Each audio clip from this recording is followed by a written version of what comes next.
Good afternoon. It's Wednesday, the 16th of June, 2021, just after 1 o'clock. Welcome to UK Column News. Your host today, Mike Robinson, myself, Brian Gerrish, and we're delighted to be joined by Alex Thomson, bringing us Eastern approaches from the Netherlands.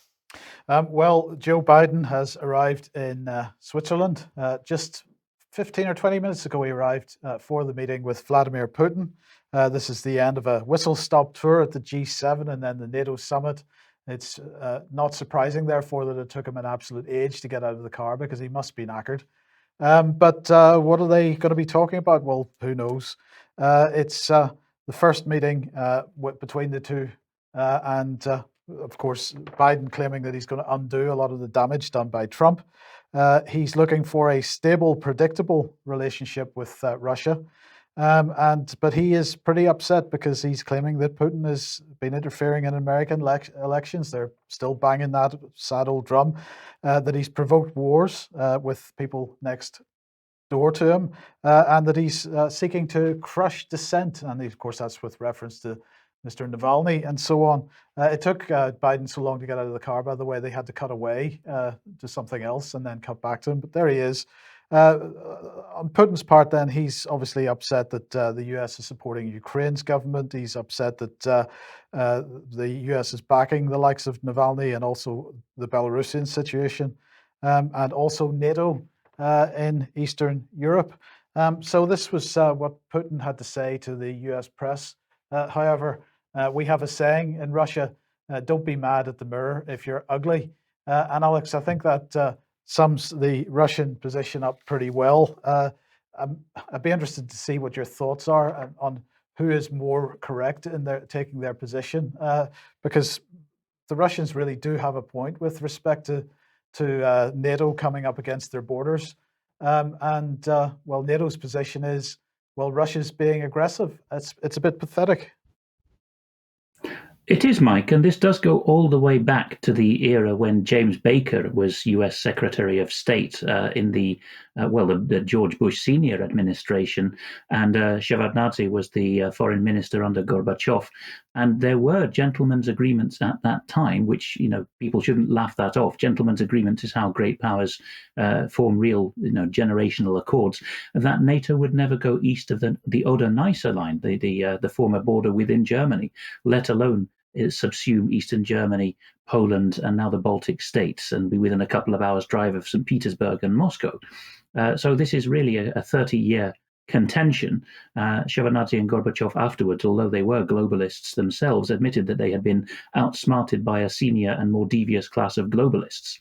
And I know it's usually, shall we say, the hard left or the old left that makes this point, but there's nothing preventing just any kind of constitutionalist from making that point. And of course, the big issue with Biden meeting Putin is we know how addled Biden's brains are, and he's going up against a counterpart in Putin who is noted for memorizing apt idioms, one of Russians' many idioms about mirrors and hypocrisy you quoted there.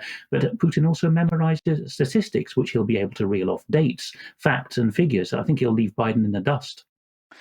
This is absolutely correct, and I just wonder how Biden is going to react to that, how the whole situation is going to be handled. But of course, this meeting is only just begun, so we can't give any kind of readout of it just yet, but we will report on Friday, no doubt. I was just going to ask Alex, is it fair to say that Biden is like Brezhnev's last days?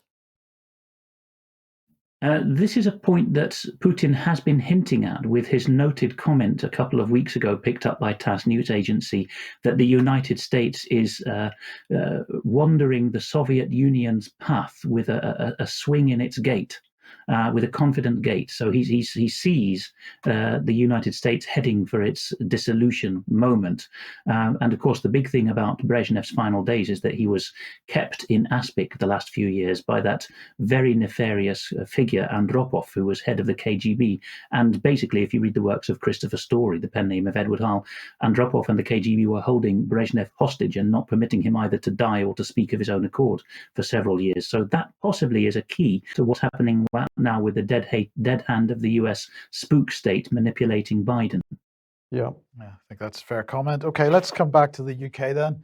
And this This is Edgy Productions, and they produce scripts for plays and so on. Superb musical songs and assemblies for primary schools is how they describe themselves. Well, we've been told of several schools around the country running a school play that's on screen. It's called Wow, What a Year. And this is going to be an end of term for this summer term play based on this script from Edgy Productions. It's for year 6 primary school pupils.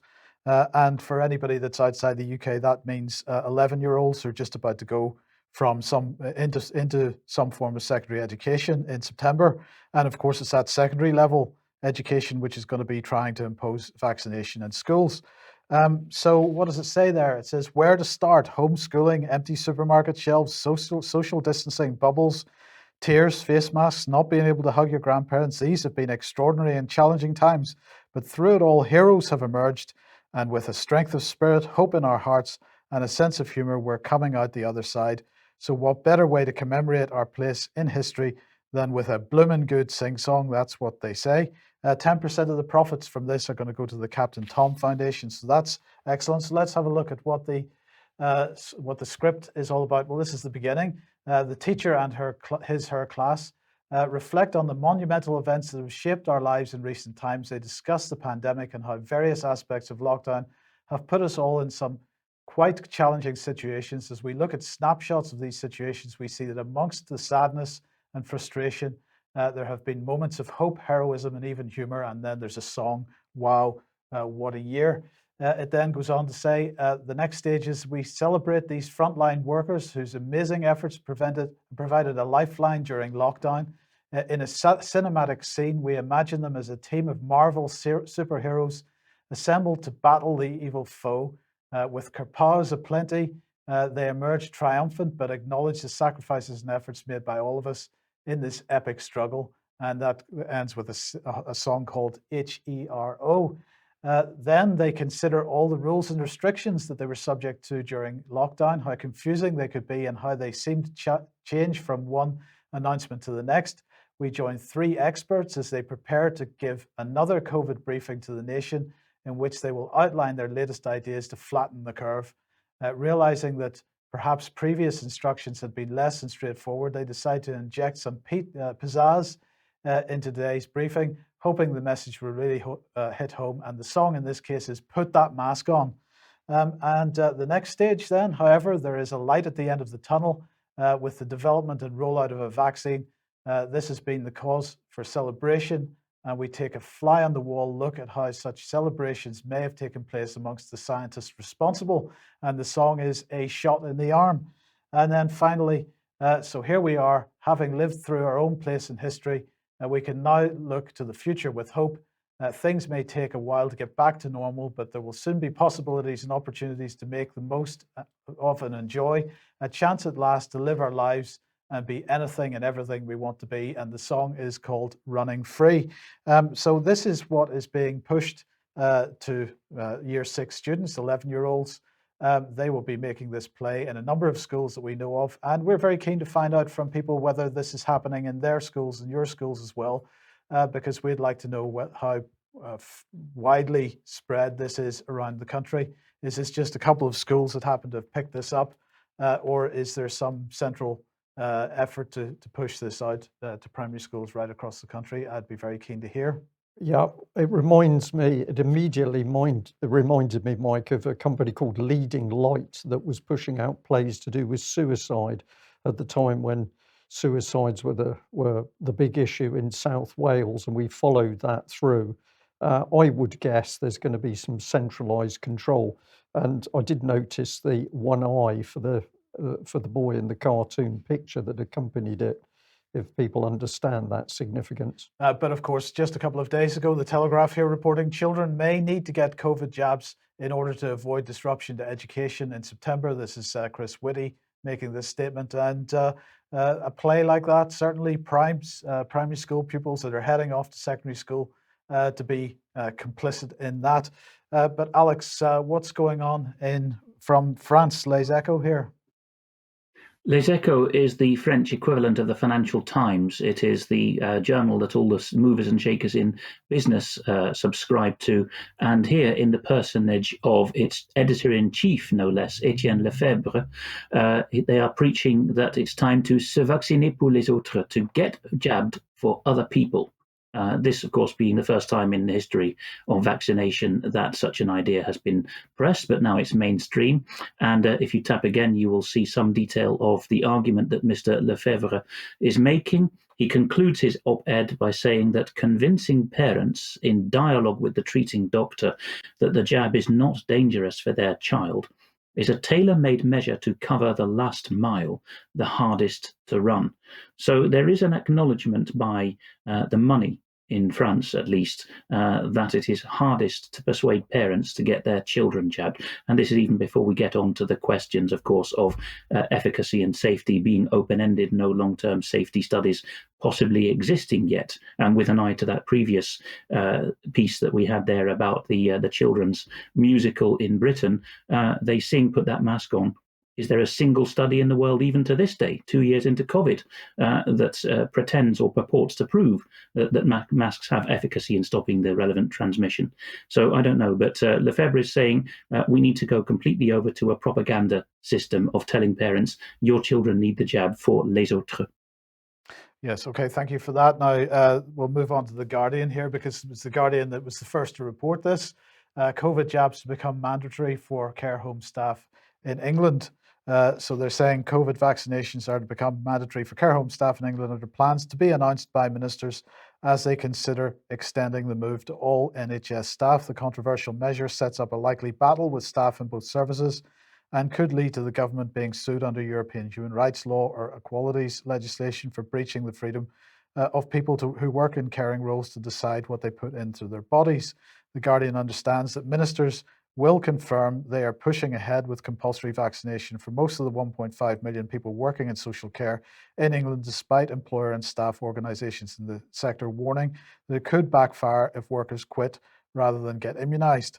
Under the plans, those working with adults will have 16 weeks to get vaccinated or face losing their jobs. Now, we've had quite a lot of communication on this from quite a number of people very concerned that they're going to be put in this position and fearful for their jobs and so on. Now, of course, this is typical behavioral insight and behavioral analytics going on here, because they push these stories out into the mainstream press and then they watch the reaction on social media and other places. So what this article is about, because the decision hasn't been announced yet, I'm quite certain they intend to make this decision, then they intend to announce it. But what's really going on here is that the pre-announcement is to assess the willingness in the population and what kind of pushback they're going to get. So there is still time for people who are unhappy about that situation to make their feelings understood. The first protocol would be your own MP, of course. But you know, it's a pretty draconian direction to be heading in. Yeah, I'll just add that we do know that there are law firms now looking into what's happening here, and they are warning that some organisations, firms employing people are simply making up the law with regard to forcing their employees to be tested or have vaccinations. And a lawyer I was able to speak to last week said it's very clear that the law still does not allow for this to happen. So I think it's encouraging if we've now got people in the legal profession at least starting to ask the right questions. Now, The Telegraph has this headline today: hospitals overwhelmed as Delta variant fuels increase in COVID around the world. And they're not talking about British hospitals here, this is internationally. But the narrative from the headline is just to plant that little seed that hospitals are being overwhelmed. And that could very well happen here as well. But the question, we've been talking about this situation with hospitals being overwhelmed as we speak around the UK and certainly around England and Wales, and asking why that's happening. And we've seen a couple of headlines over that. This is from a couple of weeks ago. Fresh questions over 21st of June reopening as NHS boss warns hospitals going at full pelt with non-COVID backlog. Well, that could mean anything. Non-COVID backlog might be operations that haven't been carried out because of the a reorientation of the NHS to COVID and ignoring everybody else, or it could be vaccine adverse reactions because they're non-COVID as well. But if we look